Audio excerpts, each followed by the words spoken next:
Turkish authorities say they have detained 20 people with links to a Kurdish militant group that claimed responsibility for Sunday's suicide attack in the capital, Ankara. The Interior Ministry said the suspects were taken into custody in Istanbul and a province east of Ankara. The banned Kurdistan Workers Party, or PKK, claimed responsibility for Sunday's blast at the ministry's gates. One assailant blew himself up and another was shot dead by police.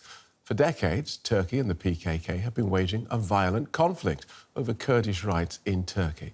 This was the first bomb attack in Ankara for years. Turkey also said it had launched airstrikes in neighbouring Iraq's northern Kurdish region in response to the attack. Speaking in Parliament shortly after the blast, President Recep Tayyip Erdogan warned that military strikes could continue. Our strategy to protect our entire southern border with a security strip of at least 30 kilometers in depth and to keep activities beyond that under absolute control remains intact. The new steps we will take are just a matter of preparation, time, and environment.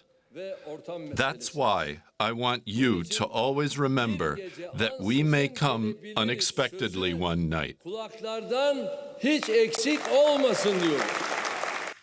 Ominous words from the Turkish president. Stephen A. Cook is a senior fellow at the Council on Foreign Relations and an expert on Turkey. He joins us from Potomac, Maryland, in the US. Welcome to DW.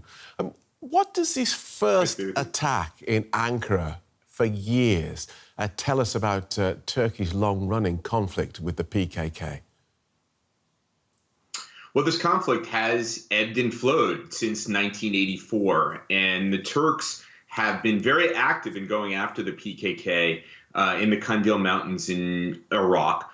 And clearly, this faction of the PKK has determined that now was a good moment to strike.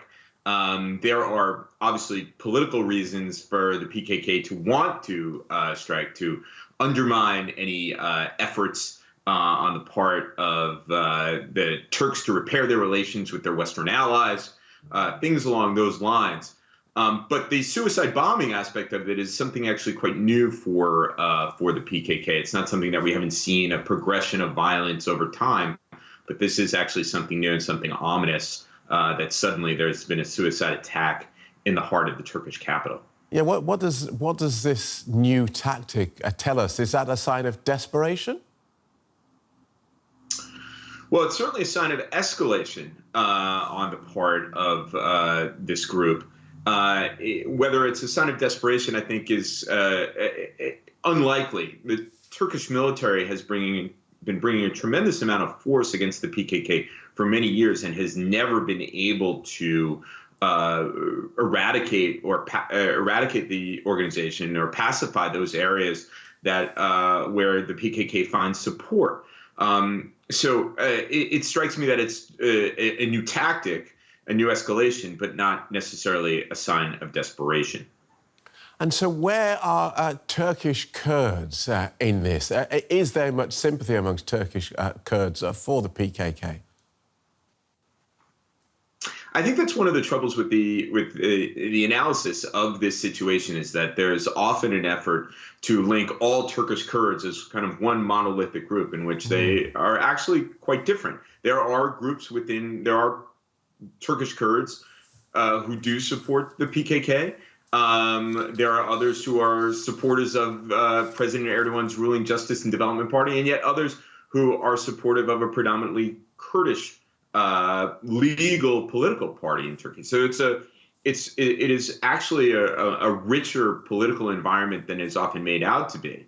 But there certainly is a reservoir of support for the PKK among Turkish Kurds, especially after all of these years and all of the violent repression that the Turkish government has used against the Kurdish population, particularly in the southeastern part of Turkey.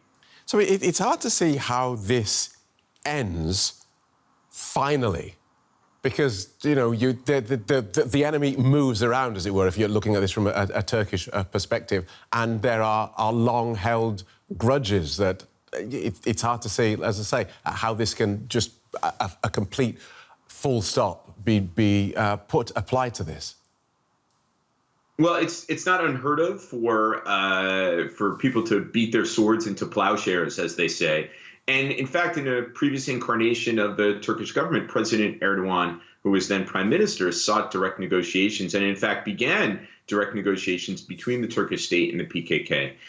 Those negotiations came to a violent end in 2015. But that doesn't mean that a negotiated solution is something that's completely unheard of or that the parties are totally opposed to. That really is the only way that this long-running violent conflict is coming to an end. Neither the Turkish state nor the PKK have been able to advance their goals in any way in which they could declare victory. This is a long-running stalemate that has taken the lives of approximately 40,000 people. Can we just sort of zoom out from this and just take a broader look at what Turkey is doing? Because it does seem to be very active internationally at the moment. We have this bombing of the PKK bases in northern Syria, Turkey acting as a mediator between Russia and the rest of the world in the Ukraine grain deal, backing Azerbaijan over Nagorno-Karabakh, opposing but finding a way to work with Russia in Syria, not to mention its support of Libya's UN-backed government against the Eastern-based Libyan National Army. Should we see these as piecemeal responses to events on the ground, or are they part of some broader Turkish strategy?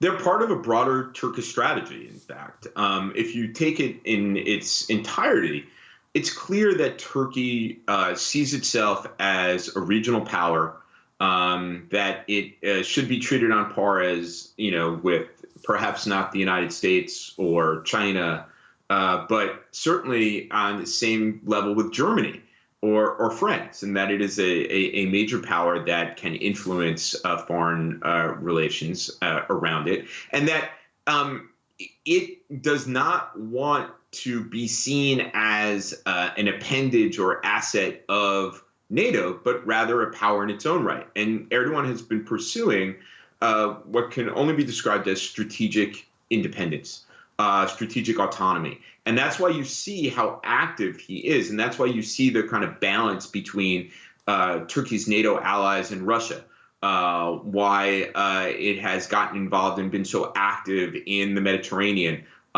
with Libya or beyond in the Middle East proper, all the way down into the Gulf. And Turkey sees itself as a European power, a power in the Caucasus, a power in the Mediterranean, a power in the Middle East, and in fact, a Muslim power. Fascinating. Thank you for sharing those insights with us. Stephen A. Cook from the Council on Foreign Relations.